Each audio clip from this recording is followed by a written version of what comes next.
자, 인상 박스가 해야 된다. 자, 여기서 보면 239페이지 양도. 양도 개념이 여러분이 있습니다. 그래서 그 양도에 대해서 여러 가지가 지금 그 박스에 내가 쭉 해놨어요.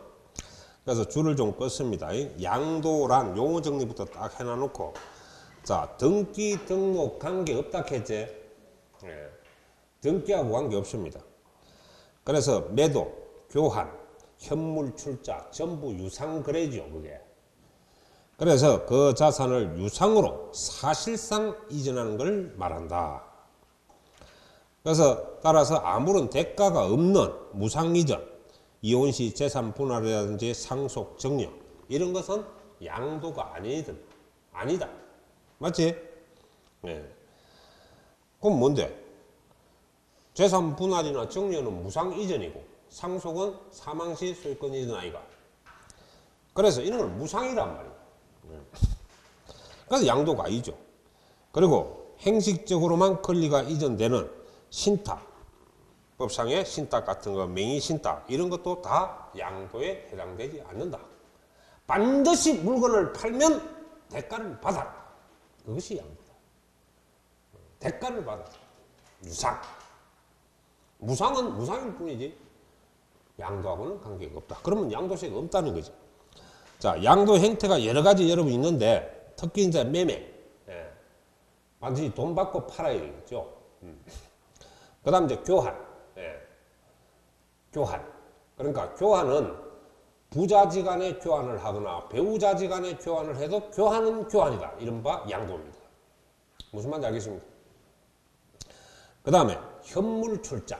현물 출자. 우리 있었지? 자, 잘 봐.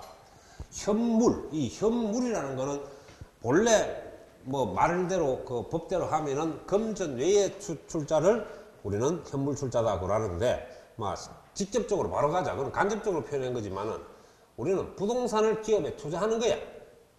이게 바로 현물 출자죠. 그래서 여러분이 갑이라는 사람이 있고, 이렇게 법인이 있을 거라. 기업이지. 그러면 여러분이 갑이 이쪽으로 취득 당시 취득 시에 얼마 가격이 나니까 5억이었어. 지금 시가가 얼마냐니까 10억이라. 이 가격으로 출자라는 거는 투자했다는 거지. 인베스트먼트 투자. 그리고 여기서 법인은 갑한테 뭘 줘? 주식을 교부하는 기라. 대가를 받잖아, 주식을. 그래서 유상이란 말이야. 그러면 얼마치 줘야 되노? 10억짜리 줬으니까 10억치 줘야 되겠지? 대가를 주는 거라. 그러면 갑은 여기에 대해서, 자, 당초에 5억에 샀던 걸 10억에 줬으니까 양도 차익이 자본이득이 얼마나 생기노? 얼마? 5억이 생기지. 이 5억에 대해서 갑은 양도세 납세 의무가 있는 거라. 그럼 이 사람은 부동산을 샀잖아. 법인은. 그럼 뭘 내야 되노? 그래, 취득세. 자, 세율이 유상사. 농지외는 4%, 농지는 3%. 그러니까 우리가 현물 출자할 때 요거는 취득세에서 배웠고, 이거는 이제 양도세에서 나오는 거예요.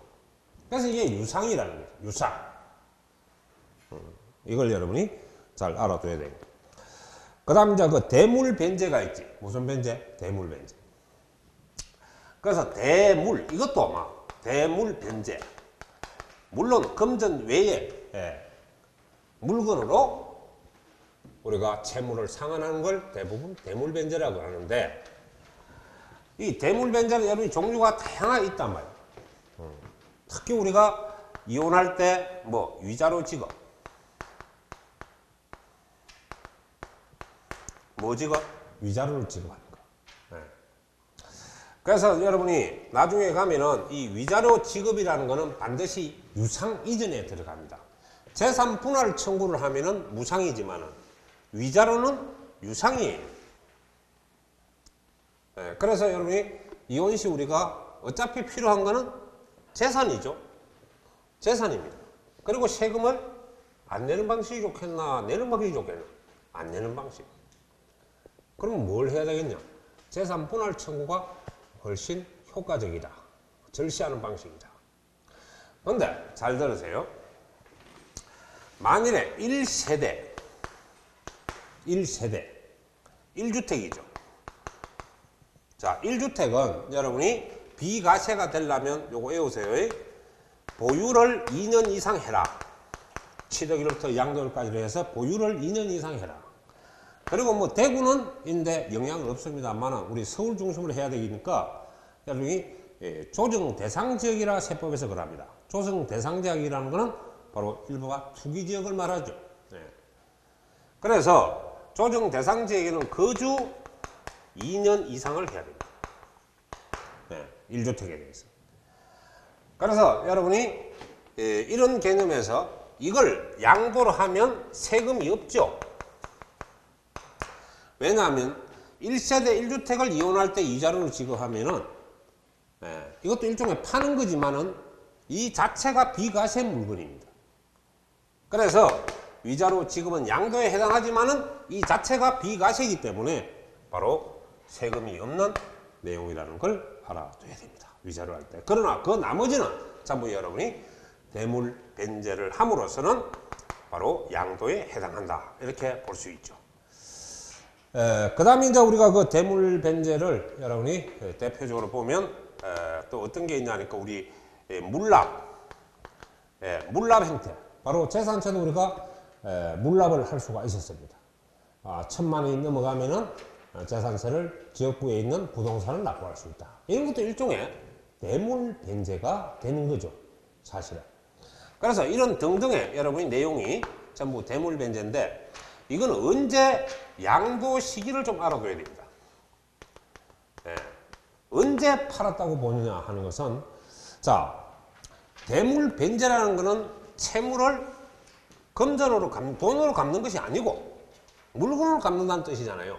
그러면 우리가 대부분 물건은 여기서 부동산을 전제로 해서 이해를 하면 된다 이거예요. 그러면 부동산은 넘겨줄 때가 언제입니까? 이거는 등기 이전이죠. 등기 등록일. 등기 등록일이 바로 이게 대한 여러분이 양도 시기다 하는 것을 좀 알아두시면 좋겠습니다. 그 다음에 이제 그 보면은 뭐가 있냐니까 부담부 정려 있지. 부담부 정려. 이거 자 봅시다. 이 부담부 정려라는 거는 채무를 인수한다 이 말이. 채무를 인수하면서 정려받는다는 거죠. 그래서 여기서는 우리가 항상 여러분이 채무 인수 가격을 말합니다. 그래서 채무 인수 가격을 우리가 뭐로 보냐니까 양도라고 보는 거죠. 이 용어 정리를 정확히 해놔야 되고, 자 그러면 여러분이 전에 얘기를 했다시피 이 지금 땅이 요래 있단 말이에요. 토지가 있죠. 토지. 요게 현재 시가가 얼마냐 하니까 5억입니다. 5억. 여기 저당권 설정 가격이 얼마 있냐니까 나중에 여러분이 막 여기에 대한 차익금, 돈 빌린 거죠. 이게 3억이 있다. 이걸 여러분이 정려를 했다. 정려. 그죠? 그러면 이걸 받은 자가 바로 이 수정자라 그러죠. 받은 자를. 정려 받은 자를 뭐라고 한다? 수정자. 그러면 여기서 우리가 볼 때에 이 사람이 정려를 받았다면 이 사람은 뭘 내야 되냐 하니까 수정자는 일단 정려에 대한 정려세를 내야 됩니다. 국세로서. 그 다음에 취득세를 내야죠. 그래서 취득세는 여러분이 이 차익금, 채무 가격이 얼마냐 하니까 3억을 인수하는 조건으로 시가 5억짜리를 정려받았으니까요. 그러면 채무 가격 얼마? 3억에 대해서는 유상취득으로 봅니다. 무슨 취득? 유상취득. 나머지 금액, 나머지는 우리가 뭐로 본다? 5억에서 3억을 빼면 2억 남았죠. 이 2억이 바로 무상취득이 됩니다. 그럼 세율은 우리가 농지외는 전부 4%. 이거는 3.5%를 정의하도록 돼 있더래. 그래. 조금만 영어는 뭘 탁탁 돌아간단 말이야, 이게. 영감 미친이 없어, 그렇지. 자, 그런데, 그러면 이 땅을 준 사람을 우리는 전문용어로 뭐라 그러노? 정여자. 준 사람, 받은 사람. 준 사람은 정여자. 받은 사람은 수증자. 받을 숫자. 그러면. 이 사람은 어떻게 되냐 하니까, 3억에 대해서 뭘 하느냐? 바로 여러분이 양도세 납세 의무가 있는 거죠. 그러니까 세금은 구해봐야 되고, 3억에 대해서 유상이 됩니다. 이게 채무가격이. 이걸 양도가로 보는 겁니다.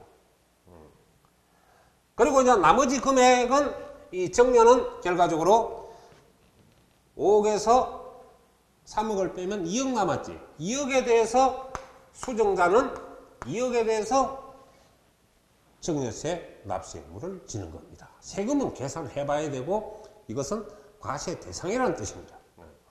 있다는 거예요. 세금이 있다는 것만 알아두면 됩니다. 자, 그리고 여기서 이제 하나 정확하게 또 하나 알아야 되는 것은 뭐냐? 나중에 여러분이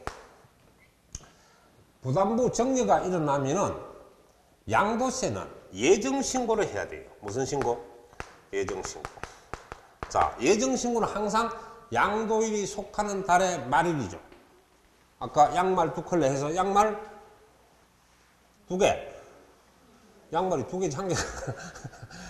그러니까 여러분이 양말 2개란 말이에요. 2개월 이내. 그러면 여러분은 여기서 이거는 3개월 이내. 바로 양도일에 속하는 달의 말로부터 해가지고 요거는 3개월 이내 신고 납부를 해야 됩니다. 부담부 정리에 한해서. 요게 나도 뒤에 가면 있단 말이에요.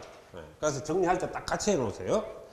그래서 예정신고하면 만일에 이게 등기가 돼야 이제 이것도 등기가 돼야 이전이 되는 거 아닙니까? 그렇죠? 정년은 등기가 돼야 되잖아요. 그러면 이게 등기일이 양말이 등기일이 되는데 등기일이 만일에 여러분이 6월 10일로 가정합시다. 등기를 할 때. 그렇죠? 그러면 일어난 달은 무조건 빼락했지. 그 다음 달부터 세. 그 다음 달부터.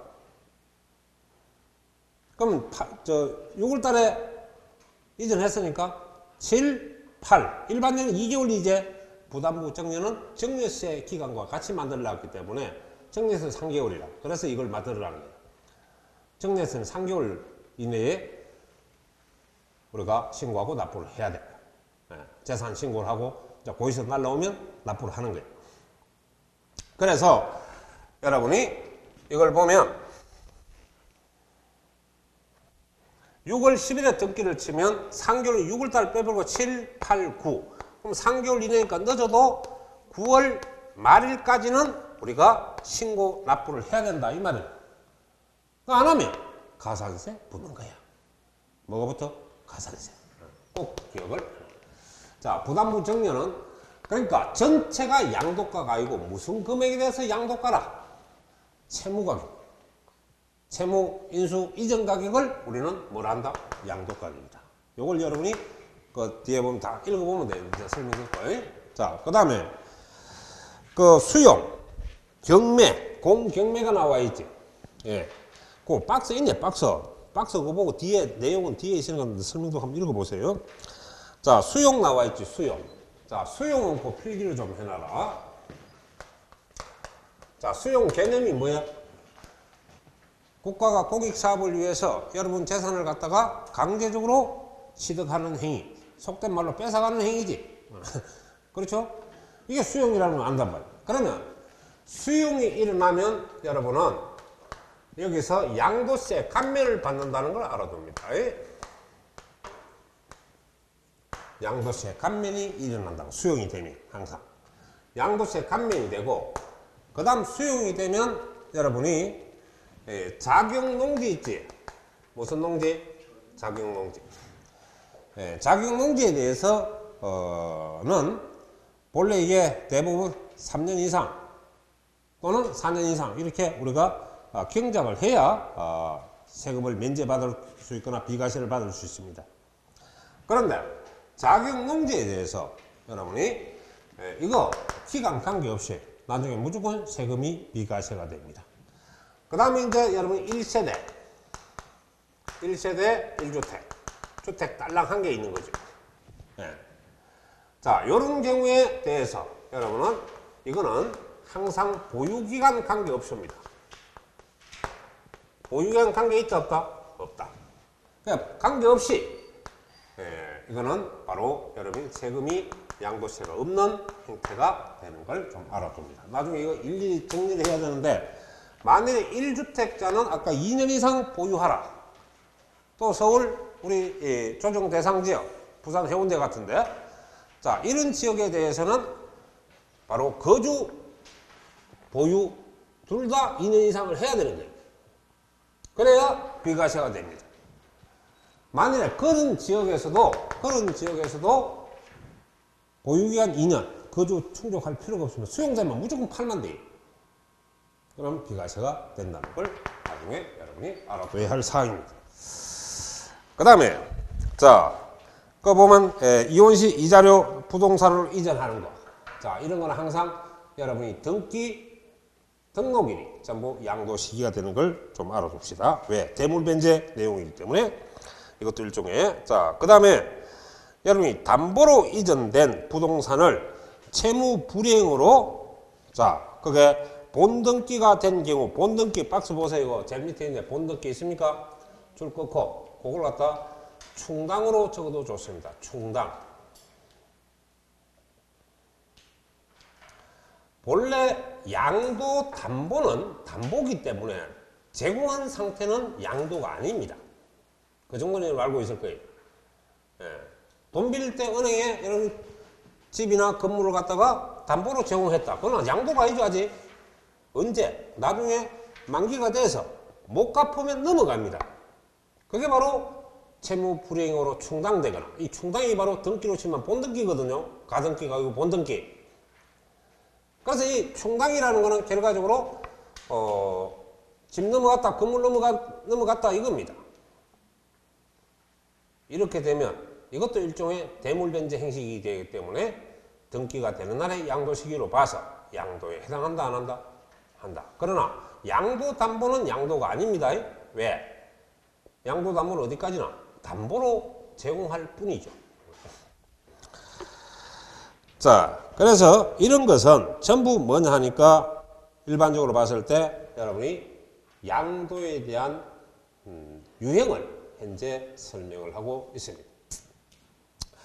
그 다음 이제 양도가 아닌 거, 그 보면은 무상이든 정려, 또 우리 재산 분할, 이런 거는 양도행위라 할 수가 없습니다.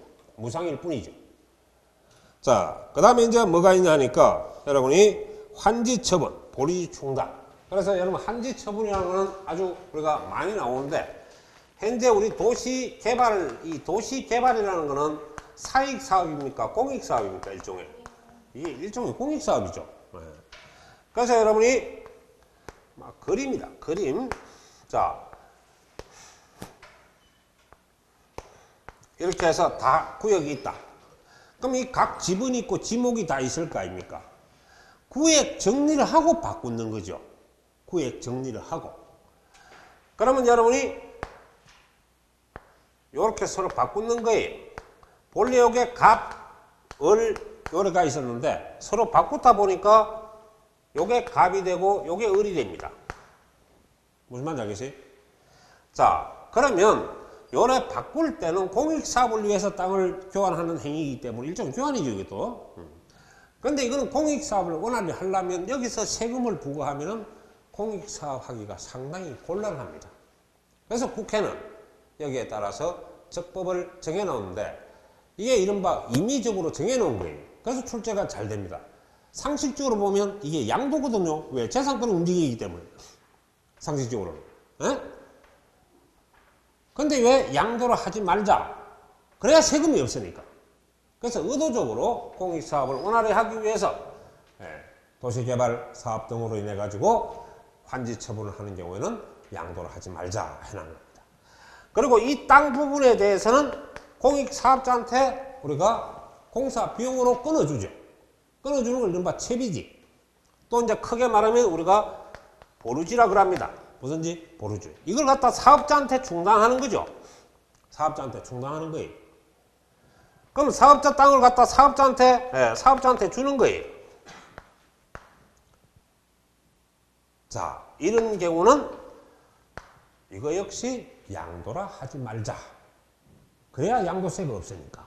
근데 사업자는 이 땅을 받아가지고 제3자한테 팔았다. 그러면 양도가 됩니다. 이것도 마찬가지죠. 환지할 때는 상호간에 양도가 아니지만은 각각 나중에 갖고 있다 팔아먹었다. 다 양도가 됩니다. 단지 이 지금 현재 환지 처분 시점에서 양도가 아니다. 이거죠. 채비지, 즉 보루지 충당 배분 받는 거. 공익사업 때문에 일어나는 겁니다. 그래서 시험에 잘 나오는 이유는 상식적으로 이해가 안 갑니다. 왜? 재산권 이전인데요. 대가를 주는 건데요. 그래서 이거는 의도적으로 정한 법률이기 때문에 꼭 알아놔야 됩니다. 출제 빈도수 중에 제일 많은 게 바로 환지 처분이죠. 그리고 이 보루지 충당.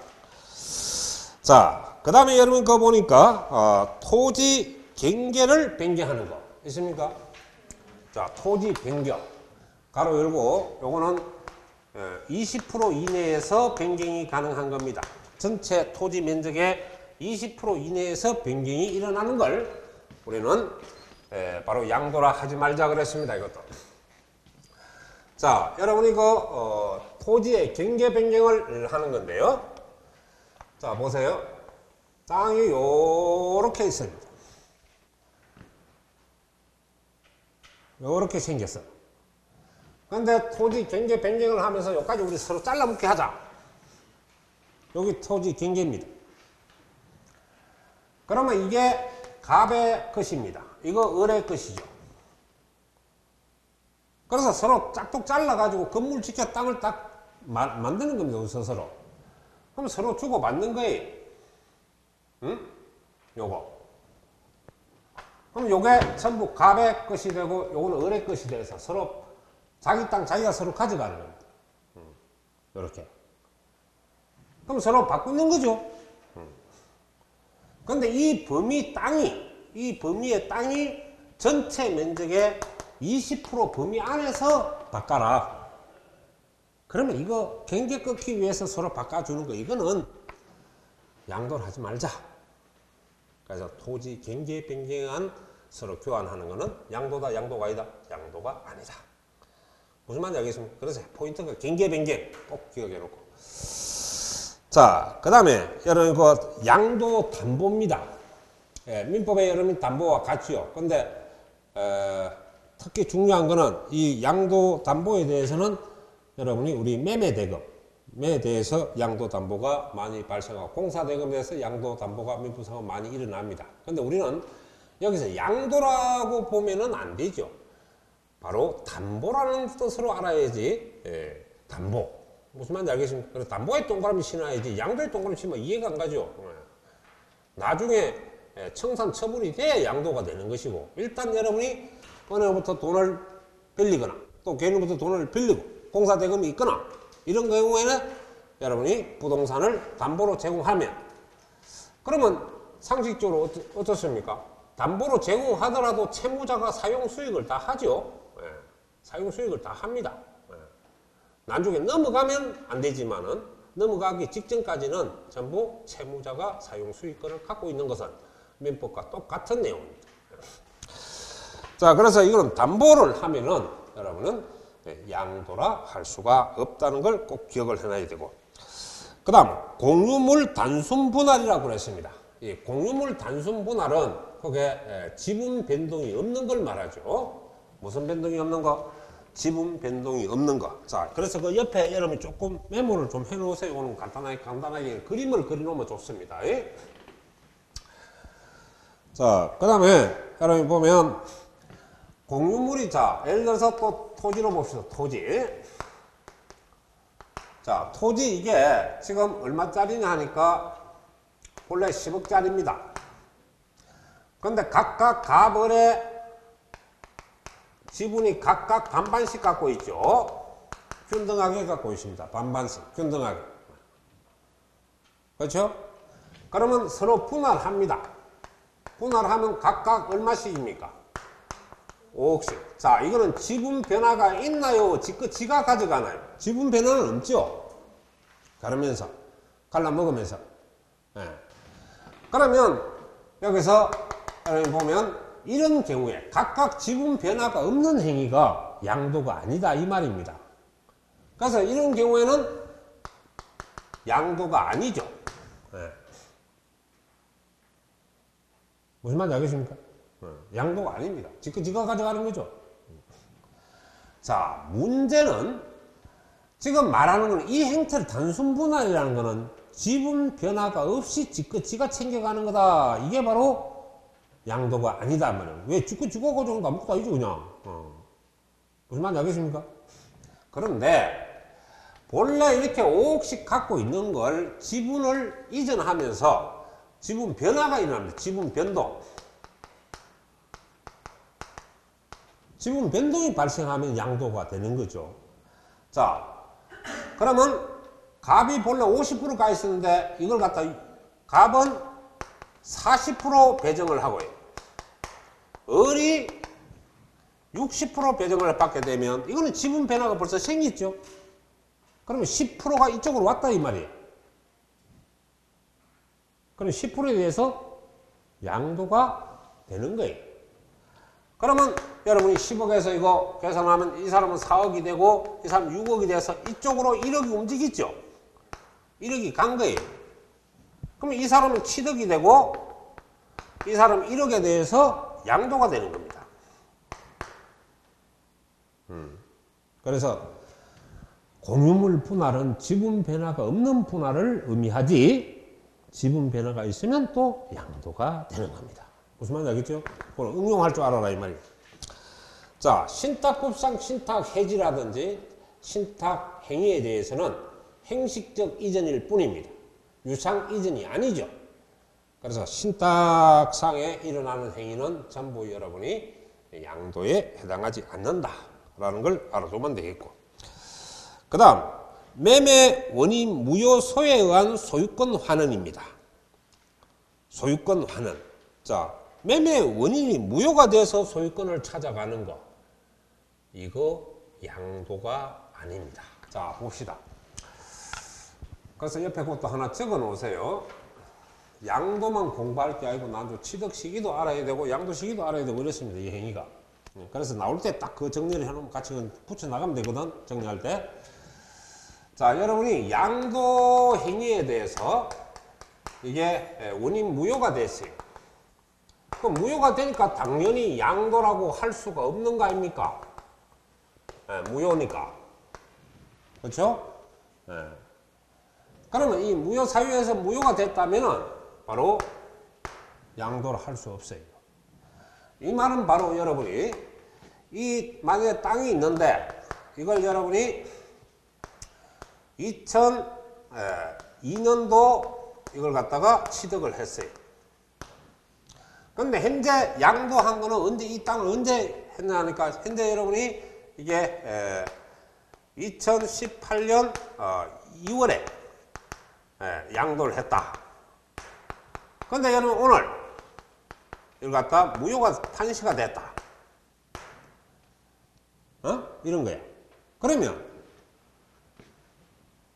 이게 무효가 됐어요. 오늘 팔았는데 오늘 이때 팔았는데 오늘 무효 판시를 받았어.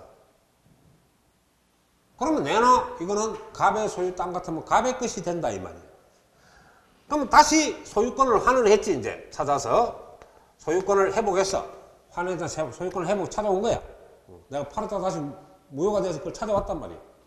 그럼 오늘 취득했다고 봐야 되냐? 이거는 무효니까 과거에 샀던 게 취득 시기가 되냐? 이제 이게 우리가 판단을 해봐야 할 세법 문제예요.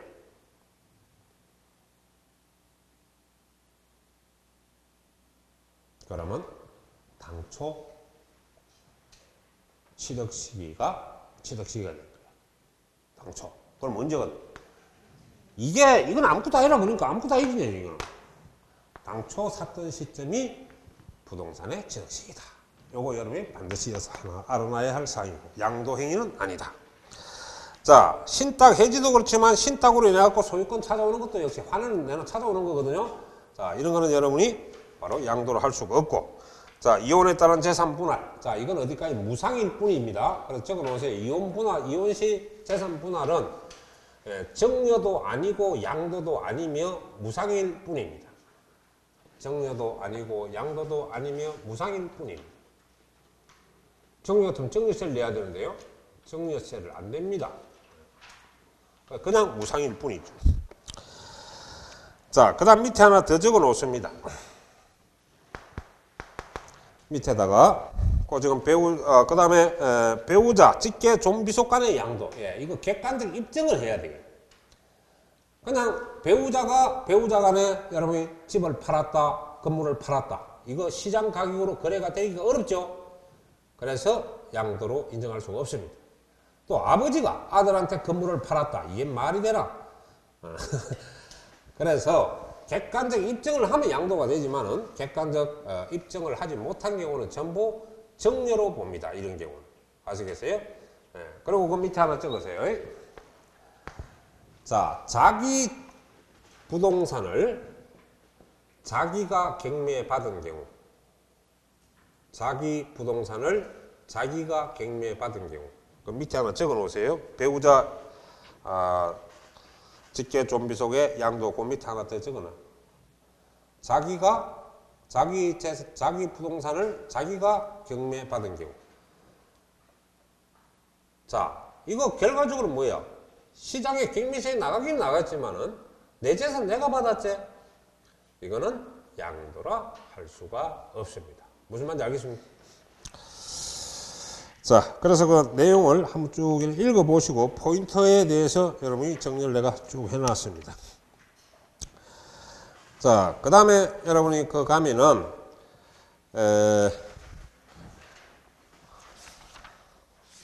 어디로 쭉 넘어가냐니까, 자, 양도 시기를 좀 보시죠. 248페이지를 봅니다.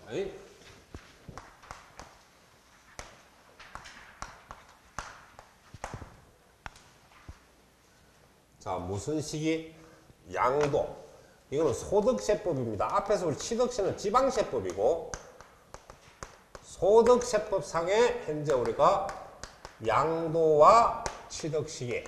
파는 놈은 판매 시기가 양도 시기고, 사는 놈은 취득 시기가 되겠죠. 네. 그래서 요거 여러분이 요번에 나올 확률이 좀 높습니다. 네. 그래서 반드시 좀 애안놔야 됩니다. 그러니까 시기가 취득세 취득 시기는 작년에 출제가 되었습니다. 원래는 양도 시기를 좀 공부를 해주면 좋겠습니다. 아시겠죠? 그래서 지금까지 배운 것 중에 제일 나올 확률이 높은 거는 이 시기입니다. 자, 그러면 여러분이 양도 또는 취득 시기가 나오는데, 그게 내가 공부하기 좋게 여러분 요점 정리를 딱 해놨어요. 핵심 요거만 딱 알면 가서 동그라미 친다 이 말이에요. 자, 그러면 여러분이 일반 거래에서 원칙이 대금 청산일입니다. 맞죠? 옆에 하나 적어 놓으세요. 대금 청산일은 계약서와 관계는 없다라고 적어 놓습니다. 매매 계약서와 관계 없다.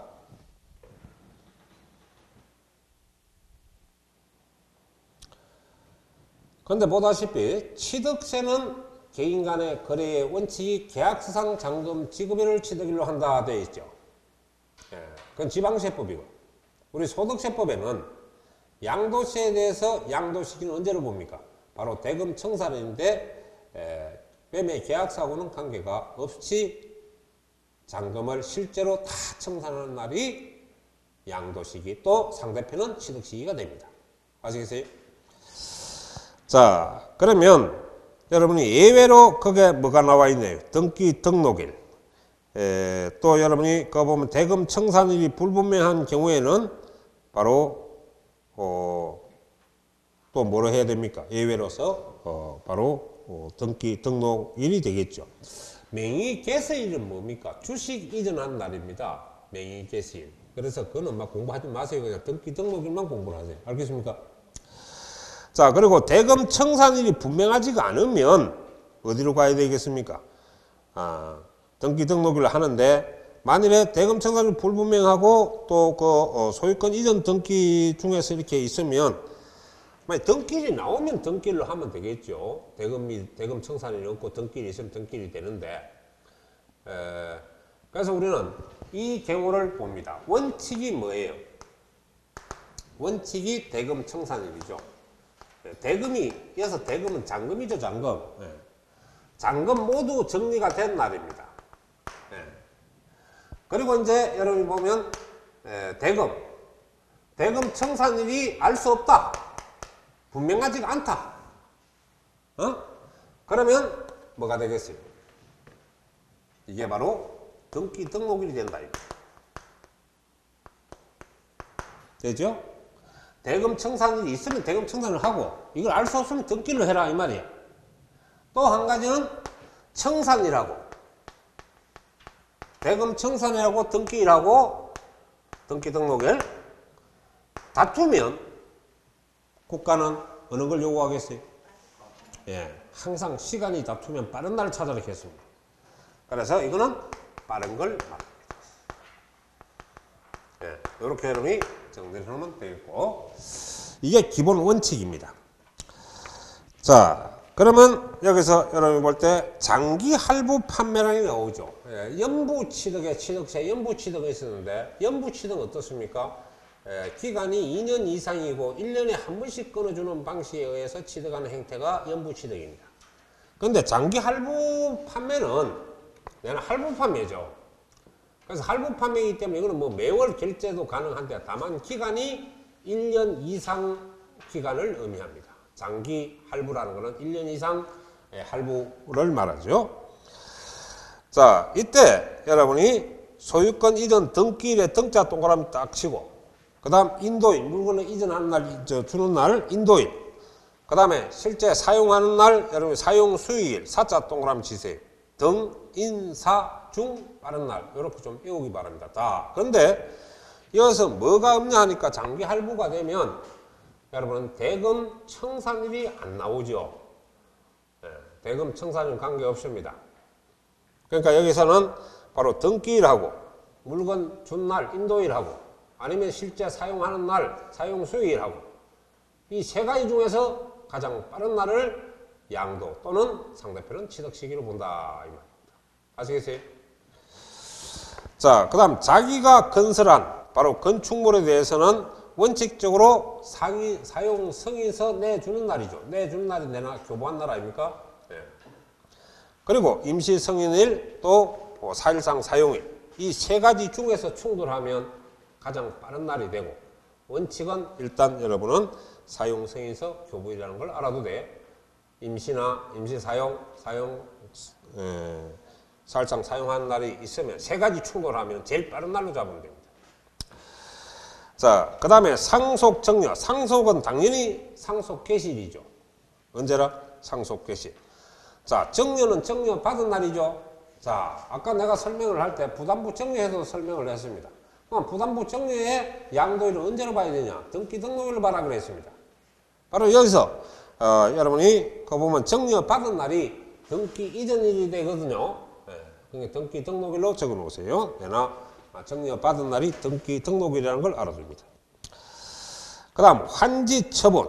자, 환지 처분이 되면 바로 환지 전 당초 취득일을 원칙으로 합니다. 단 면적 증가가 없이 일어날 때 일어나는 거죠. 그런데 시험에는 또 실무에는 환지가 일어나면 일반적으로 다 막 거의가 가만지가 발생하는 경우는 허다합니다. 그래서 여러분이 그 보면 환지로 해서 증가 또는 감소가 된 토지는 환지 처분 공고일로 한다 하면 틀리죠. 항상 공고 2일입니다. 다음. 그래서 여러분은 증가가 되는 자는 취득일이 되는 거고 감소가 되는 자는 양도일이 되는 거죠. 그래서 환지 공고가 있는 날의 다음 날이죠. 그러니까 환지가 나오면 항상 환지 공고 2일로 공부를 하면 좋습니다. 다음 날. 그러니까 요 라인은 반드시 요번에 나오니까 알아두도록 합니다. 자, 그 다음 점유시효 취득이 있습니다. 점유시효 취득. 자, 이게 민법상 우리 20년 점유시효 취득을 의미하지 등기시효가 아닙니다. 자, 그래서 그 행위는 민법 행위가 똑같고, 단지 민법은 등기를 해야 취득으로 봅니다. 등기 안 하면 취득이 안 되죠. 그래서 잘 봅니다. 우리 점유시효 취득.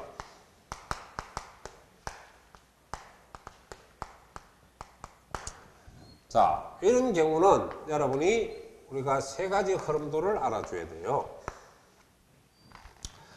일단 우리 부동산을 점유하는 점유 개시일이 있습니다. 그렇죠? 네, 점유 시작하는 날 개시일. 그리고 시효 완성일.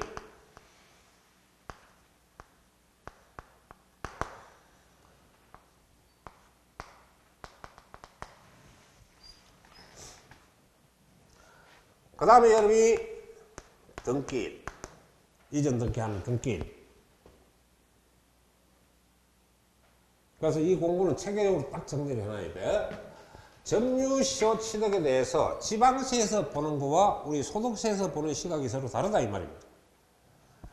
그래서 이 시효 완성일로 한 거는 취득세에서 배운 취득시기죠.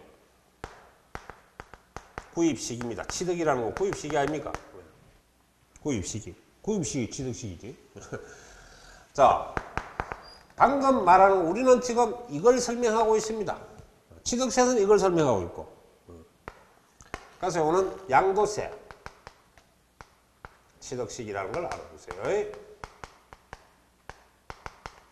양도세에서. 지금 이거는 점유 개시일이죠. 그리고 이거는 어디서 봅니까? 이거는 민법에서 보는 거죠. 민법의 취득시기입니다. 아시겠죠? 그래서 소득세는 점유 개시일이고 취득세는 시효 완성일 20년이 딱 되는 시점, 이때가 여러분이 취득시기다 이렇게 봐야 됩니다. 자, 그 다음 수용이 있는데 아까 수용되면 반드시 여러분이 양도세가 감면되는데 일반적으로 10% 감면을 해줍니다. 아시겠어요? 그 다음에 이제 특히 수용에서 중요한 거는 자격농지라든지 1세대 1주택에 대해서는 보유기간에 영향받지 않고 수용돼서 팔면은 비과세 받을 수 있다 없다? 있다 하는 것도 좀 알아두셔야 됩니다. 자, 그 다음에 이제 가면은 여러분이 그 수용이 됐을 때 여는 대금 청산일이 있죠. 청자에 동그라미 딱 치고, 그 다음 수용 개시일에 개자에 동그라미 딱 치고, 개시는 수용위원회에서 확정되는 날 아닙니까? 그 다음에 이제 등기 접수일이냐 등기일로 줄여요. 등기일이 등기 접수일입니다. 그래서 등자에 동그라미 치면 청계등이 나오죠. 청계등. 청개구리, 청계등 나옵니까? 그래서 요 중에서 빠른 날. 그래서 장기 할부하고 수용은 반드시 해야 돼야 합니다. 자, 그 다음에 완성 또는 미확정된 자산에 대해서는 목적물 완성일 또는 확정일이 되는 거죠. 자, 거기에 옆에 하나 적어 봅시다.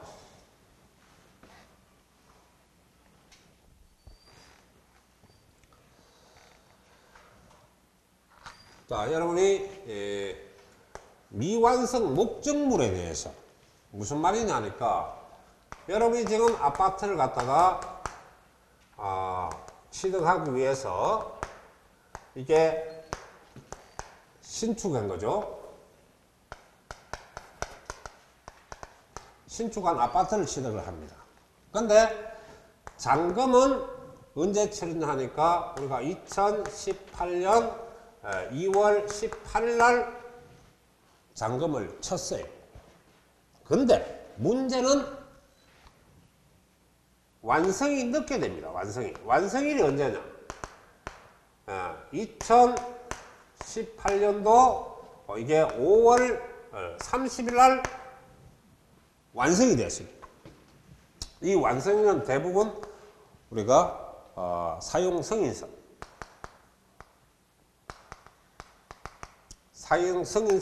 원칙대로 여러분이 교부일 내주는 날로 기준을 합니다.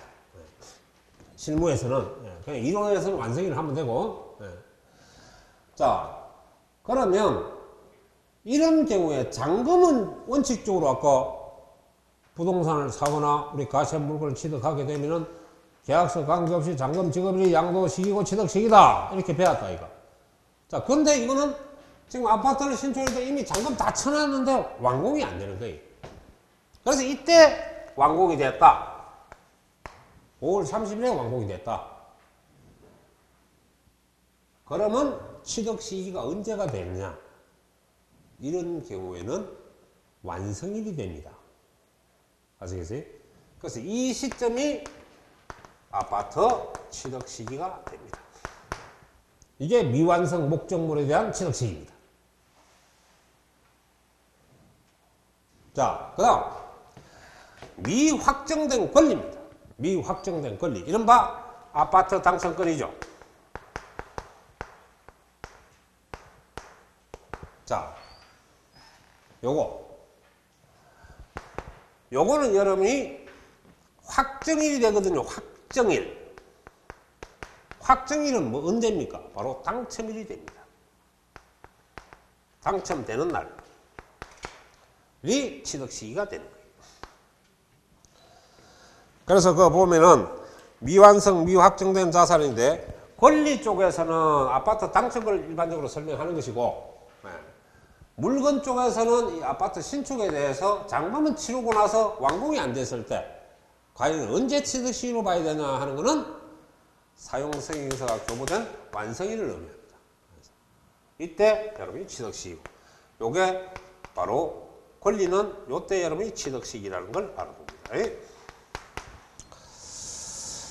자, 그 다음에 내가 여러분이 재개발, 재건축을 요즘 많이 하기 때문에 필수로 좀 알아두셔야 되고요. 자, 이것도 내나 여러분이 환지하고 같이 이렇게 공부하면 됩니다. 그렇기 때문에 재개발, 재건축 취득 시기는 그 재개발한 날짜가 됩니까? 관리 처분 일자가 됩니까? 아니면 당초 부동산 샀던 시점이 되겠습니까? 그래서 이거는 역시 환지 처분과 같이 당초의 취득 시기 기준으로 판단을 하면 되는 거죠. 그래서 재개발, 재건축하기 전에 여러분 취득일이 일어나는 거죠. 자, 그래서 잘 봐. 이게 보면 여러분이 지금 부동산을 취득을 하고 그 다음 이제 관리 처분 계획 인가일이 있죠. 네. 그죠? 자, 그러면 여기까지는 어디까지나 부동산 자격으로서 양도세를 부과를 할 수가 있습니다. 만약 이걸 재개발했다면 이 시기가 예를 들어서 우리가 2012년 1월 1일에 샀다. 이게 2018년 만일에 여기서 여러분이 5월 10일에 관리처분 인가가 떨어졌다.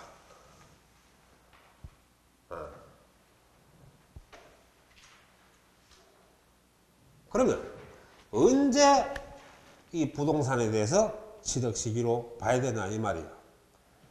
그러니까 항상 처음에 샀던 시점, 이 시점이 이 부동산의 취득 시기란 뜻이고, 관리 처분 인가 이유가 되면 이거는 부동산이 아니고요. 이 이후부터는 조합은 입주권이 됩니다. 알겠습니까? 그래서 이제 실무에서 가면은 이게 이제 갈등이 생기는데 내가 질문을 제일 많이 해봤습니다, 지금.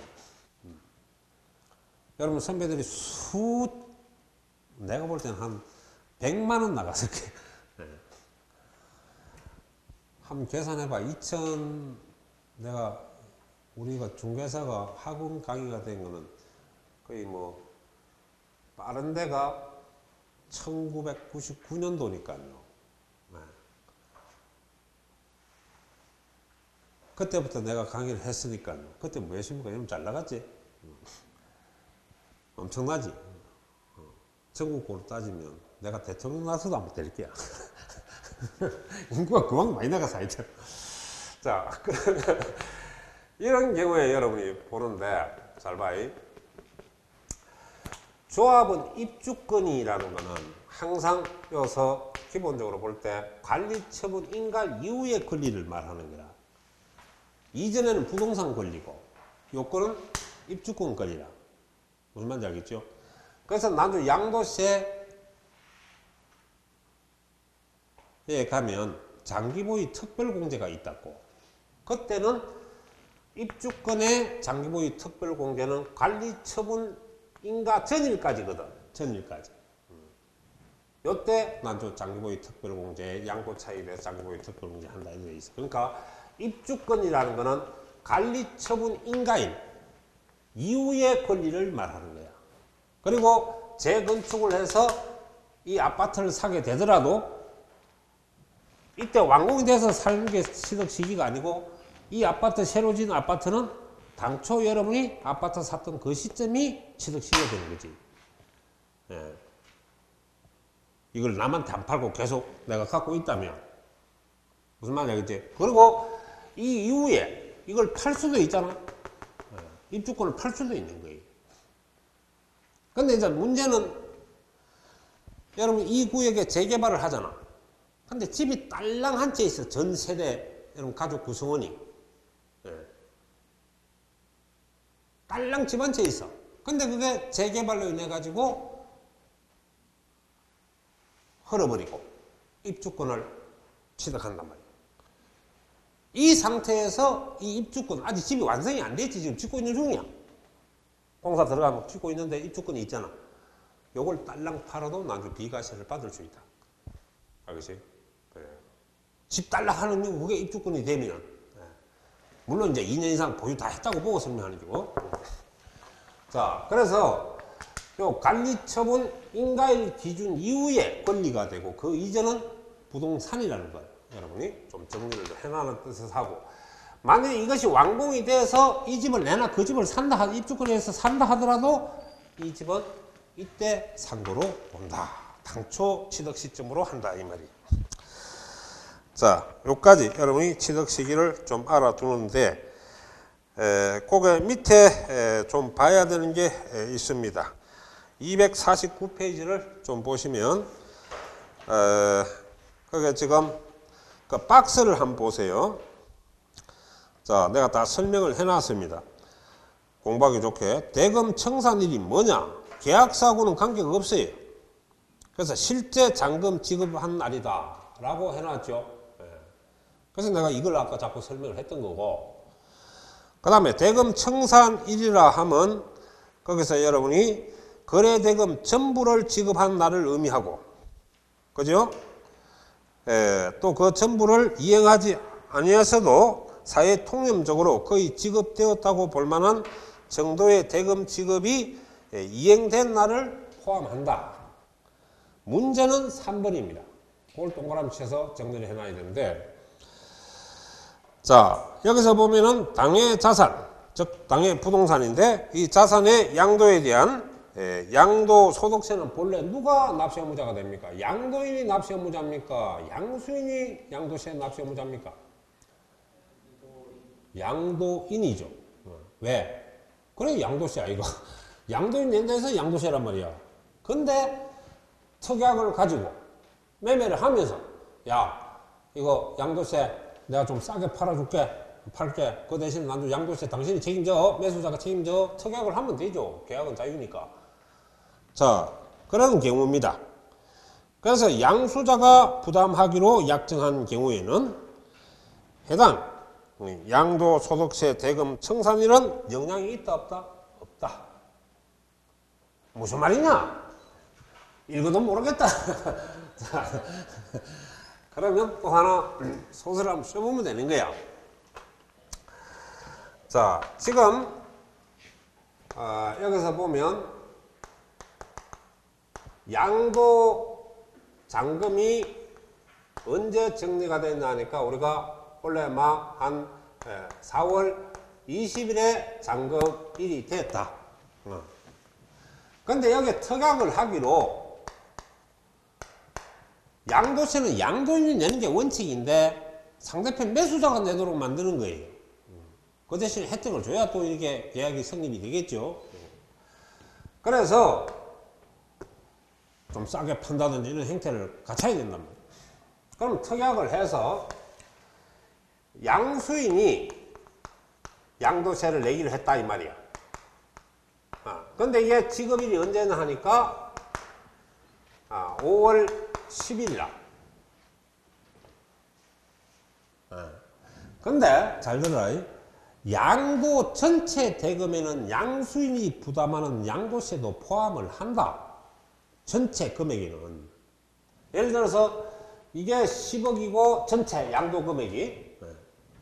그리고 이게 뭐 예를 들어서 1억이다. 그러면 양도 총액은 11억이라 본래는.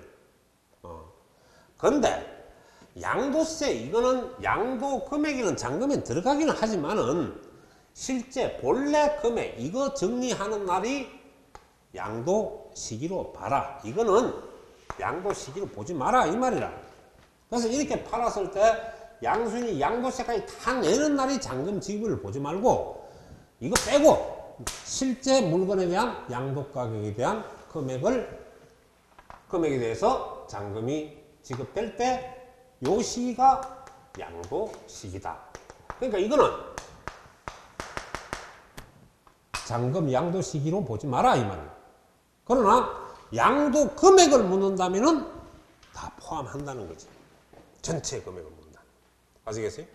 양도세까지 포함된다. 그러나 우리가 이 양도 시기를 잡을 때는 양도세는 빼고 나머지 실질 물건에 대한 양도가격 잔금을 지급할 때 양도 시기로 해라. 요것만 정리를 잘 해주면 되겠습니다. 자, 나머지 이거 쭉 내가 설명해 놓은 거고요. 한번 읽어보시면 되겠어요. 자, 조금 쉬었다 할까?